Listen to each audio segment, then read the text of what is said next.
You're not a good person. You're a convenient one. And deep down, you already know the difference. The good person helps because they want to. The convenient person helps because they don't know how to say no. Because the thought of someone being disappointed in them feels like a physical threat. So you say yes, again, to the thing you don't want to do, to the person who only calls when they need something, to the version of yourself that everyone else finds so easy to be around. And every time you do, something small dies inside you. In the next 5 minutes, I'm going to show you exactly what always saying yes is costing you, and why the most respected people you know are also the ones who say no the most. Here's something nobody wants to hear.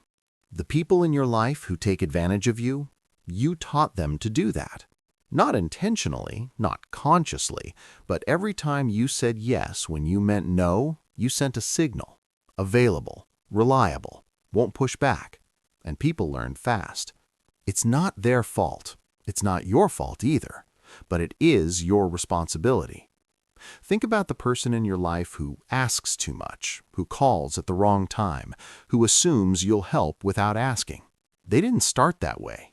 They just kept testing the limits and found there weren't any.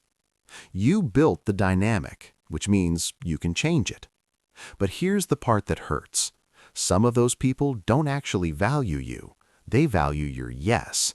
And the moment you start saying no, you'll find out which is which very quickly. Every yes has a price. Not just your time, though that's real.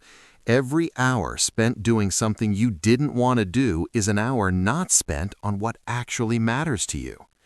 But the cost goes deeper than time. Every time you say yes against your instincts, you erode your own self-respect. Slowly, invisibly, you start to feel like a supporting character in your own life, always available for everyone else's story, never quite the main character of your own. And then resentment builds, not the loud, explosive kind, the quiet kind, the kind that makes you tired of people you used to love, the kind that makes you snap at small things because the big things never got addressed. You're not tired of them, you're tired of who you become around them. The yes that felt generous in the moment becomes the slow leak that drains everything. So why don't you just say no? Because it's not about politeness. It never was. It's about identity. Somewhere along the way, you learned that being needed means being valued, that your worth is tied to your usefulness, that love is something you earn by never inconveniencing anyone. So saying no doesn't just feel rude, it feels like a threat to who you are. And there's something else. The people pleasers, the always yes people, are often the smartest, most empathetic people in the room. They can feel other people's discomfort instantly, and they'd rather absorb it than let it exist. That's not weakness. That's actually a form of strength turned against yourself. You're using your sensitivity as a shield for everyone else and leaving yourself completely unprotected. Here's what nobody tells you about boundaries. They don't destroy relationships, they reveal which relationships were real. When you start saying no, some people will get uncomfortable, some will push back, some will call you selfish, cold, changed. Let them. Because the people who respect you, the ones who actually value you and not just your availability, they'll adjust. They'll understand, and your relationship with them will get deeper, not shallower, because it's finally based on something real. And something unexpected happens to you personally. Your yes becomes worth something again. Right now, your yes means nothing because it's automatic. When you start saying no, when people know you actually mean it, your yes becomes a gift, something chosen, not defaulted to. People feel the difference immediately. The most respected people in any room aren't the ones who help with everything. They're the ones whose help actually means something. So how do you start?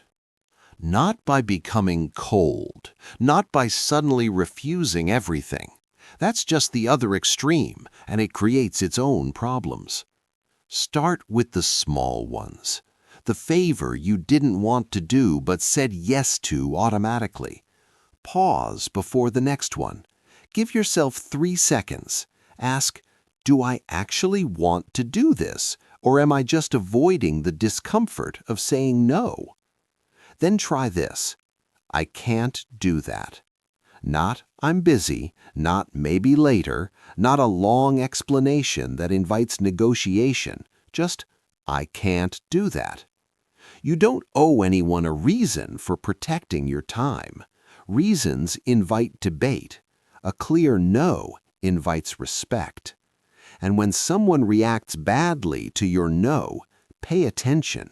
That reaction tells you everything about how they saw you, not as a person, as a resource. The goal isn't to say no more. The goal is to make your yes mean something. So there you go. You trained them. It's costing you more than time. You can't stop because your worth got tangled up with your usefulness. But when you start saying no, your yes becomes the most valuable thing you have. You don't have to become a different person. You just have to start being honest about which person you actually are. Start with one no this week, just one, to the thing you already know you don't want to do. See what happens. If this hits something real, share it with someone who needs permission to say no. They've been waiting for it. Subscribe for more videos like this every week, and drop in the comments, what's the one thing you keep saying yes to that you shouldn't? I read every single one. See you in the next one.